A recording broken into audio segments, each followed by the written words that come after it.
عليكم ورحمة الله وبركاته ولكن عبد الله أريزونا وحنا هلكن يقصو قدمين دونا تاريخ دالكا بيلاروس وحي دعدا بريغ قاردة يوروب وحنا سودي اللي وداكتا ودامدا بولان راشيا إسوانيا إلافيا يوكرين بدكو دالكا نكو فرديو وواحكا بدن لو بقول أو كيلومتر سكوير waxaana mara saddex webi oo waaweyn oo lagu magacaabo Brevier, Hever iyo Himan.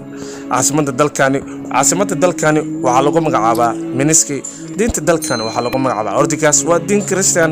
muslimiinta dalkani waxay soo gaareen 2007 waxaana lagu qiyaasaa 45,000.